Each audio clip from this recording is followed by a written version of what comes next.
Hello, everybody, and thank you for dropping by today to CJ's Drop on Life. Made a video yesterday. I posted today, but I want to post this video today also. And I forgot yesterday was September 4th. For some reason, I was thinking it was the 3rd. But anyways, today is September 5th. It is my father's birthday today. He passed away back in 2009 at the age of 75. And I just kind of wanted to make a little video and touch on a couple things, that it's kind of deep a little bit, but and hopefully you haven't went through this with your parents or had anything like this happen. But I'm out here today, by the way. I'm walking. My dad used to have a cane that he would walk with. I don't know if you can see it or not. But he used to have a cane he would walk with, and out of memory of him today, I'm kind of walking with it today to remember him. So kind of a tribute to my dad today, walking with his cane that he used to walk with, and just out here walking in the park. But it brought back some memories to me. Um, my dad and me had a kind of as though fathers and sons do. Let me get in the shade here. That'd be a little better. Um, Sometimes as father and sons do, they don't always, get along perfectly. And that's kind of the way me and him were. We got along, but we always didn't see eye to eye on things. I think that's the father and son thing. I have it with my son too, and it's good. It's probably better than me and my dad's was, but we would argue about certain things. And my dad, he was he worked a lot, and then when he didn't work, he was at the bar a lot. He did like to drink. I'm not a drinker. I don't like drinking for that reason. I was around a lot of family members and people that I did drink a long time ago. But, I seen the damage that it does to people, and I seen the damage that it did to my dad and to the family itself because, he was never around. And I'm not sitting here trying to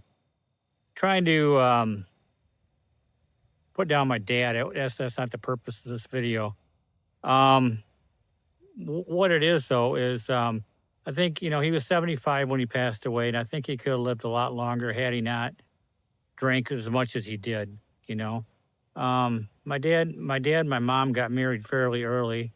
Back then, people got married a lot earlier. She was 15 when she got married. They had to go from Michigan to Indiana because in Indiana the age was lower. My mom and dad could get married at 15. My dad was 18. He's 3 years older than my mom, so he was 18 and I was 15. And later on in life, we figured out why they got married. Back then it was a kind of a mandatory thing. If you got somebody pregnant, then you got married to them. Nowadays, it's not that way. The guy just kind of runs away in some instances, not all. But back then it was marriage. So they went to Indiana. They got married in Indiana, and so I think it was the kind of thing. I mean, he loved my mom, I believe, but I think he didn't. He was so used to the life that he was living, he never kind of gave it up for a while, and just kind of affected everything. After a while, drinking does. Um, I remember staying up to my dad at a very young age. I mean, I went toe to toe with him. I mean, not fights or anything, but almost. Remember the youngest time that I had, I was God, I had to been 10 or 12 years old. And he came home and, was in one of his drunken moods, and I wasn't going to take it anymore. And it escalated a little bit, but it wasn't to the point to where we were throwing punches or anything. And I don't think he would have hit me. He wasn't that type of person. He was a very kind person, but if he got to drinking whiskey, he got a little angry at times, a little like fighting mood type things, And a lot of bar fights, he was in a lot of those and things like that. But I just tried to stay clear of that stuff. But I think if he would have lived a little bit of a cleaner life, which I'm not saying that's for everything. That's what he wanted to do. I mean, so. But if he would have been alive today, he would have been 92 years old today, which would have been a long time for him. to live. You know, I mean, he passed away. He had three different types of cancer. He had stomach, brain, and God, something else. I can't remember the third one, but it went from his stomach to his brain. It went upwards from his stomach, and there was something in the middle of there, and lung cancer. I'm sorry. He had stomach, then it went to lung cancer because he did smoke a lot when he was younger. He did quit later on in life, but and of course it went to his brain. That's when it got really bad. He used to go out for walks occasionally with my mom when he was home because he did quit drinking later on in life. So he said he would hide a bottle in the garage, and we all knew he had a bottle out in the garage. But um, so I went to his brain, and we had to take him to the hospital one day, and didn't know what was wrong. He couldn't hardly even talk, and then he got transported by ambulance 100 miles away to a different hospital, and then we found out the real problem. And chemo, chemo at that time wouldn't have helped. And they said if it would have helped, he would have went through that. It would have lasted another 2 months for him. He probably would have learned another 2 months longer. But they gave him 3 months at that point in time, and it was about 3 months, and he passed away. I was fortunate enough to be there by his side when he passed away, hanging on to his hand. Very difficult thing to do. My mom was there and my oldest sister, and my other sister went to go pick my brother up from the airport, and my son went with my sister to go to the airport to pick my brother up, and they were on their way back, and they were only about 15 minutes out before he passed away. It was kind of a bad thing. And then my daughter and my wife were driving. They were about the same distance away from a different direction. And my wife had called and said, "How's everything going?" I said, "It's too late. He just passed away like 2 minutes ago." And I probably shouldn't have said that because it did upset her and it did upset my daughter in the car. And they were in a panic when they got there, of course. So it wasn't the right thing to do. But I was upset myself. And, we kind of lived a turmoil life, I mean, if he didn't come home, I knew where he was at. And I was like 10 years old, and I'd walk down the bar, and I was able to sit at the stool because he was a good customer. But I was like 10 years old sitting at the bar stool with him while he would drink, trying to talk to him just to get some father time because that was hard to do. Um, he was a chef. He was actually a chef. He wasn't a cook. He did cook for the president of the United States. He cooked for Gerald Ford.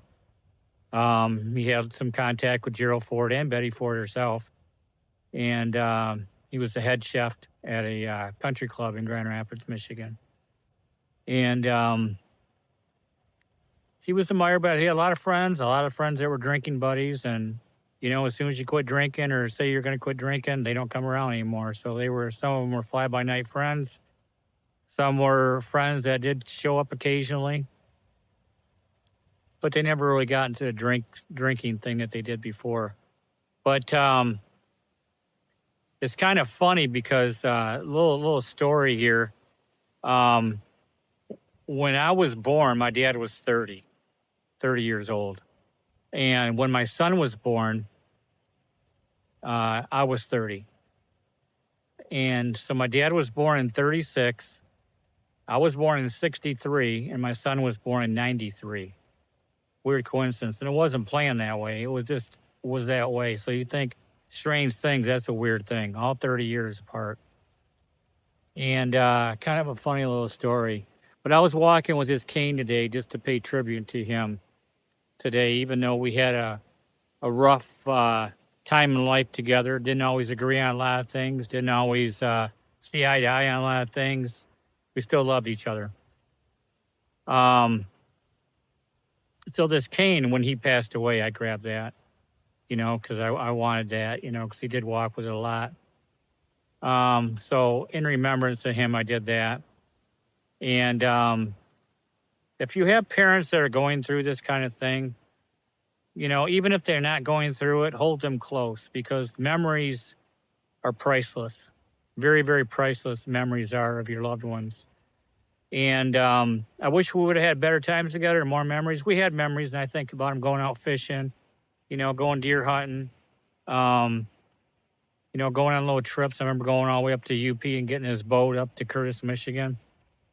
And, things like that. They bring back good memories for me. So I try to think of them, but I wish we would have had more memories together. So if you got parents and they're still alive, please get all the memories you can with them. And even if they're sick, please show up for them.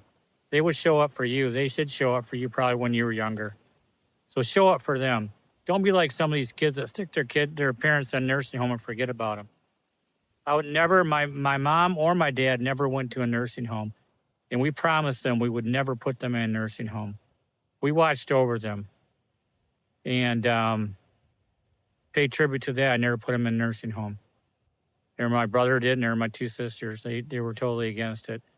It got hard with my mom. My dad went quick, but my mom took a while. She had Alzheimer's and dementia, and she had lymphoma cancer. She went through quite a bit for being a healthy lady and never drinking. She did smoke, but quit a long time ago. But she was fairly a healthy lady. She'd go out and walk 3 miles twice a day. And she died at 86, so she lived about 13 years longer than my dad did. And but hold your parents close to you. If you still have them and they're going through some stuff or not going through some stuff, create memories with them. Even if they're sick and don't know what's going on, create some special memories for them, because it'll bring it back to you someday, and you'll just smile. That's all you can do. Talk to him every now and then. But I just wanted to make that video and wish my dad happy 92nd birthday today. And I know he's someplace special in heaven with my mom and my grandson. So everybody take care out there, okay? Love y'all and keep on watching. Thank you. Bye-bye.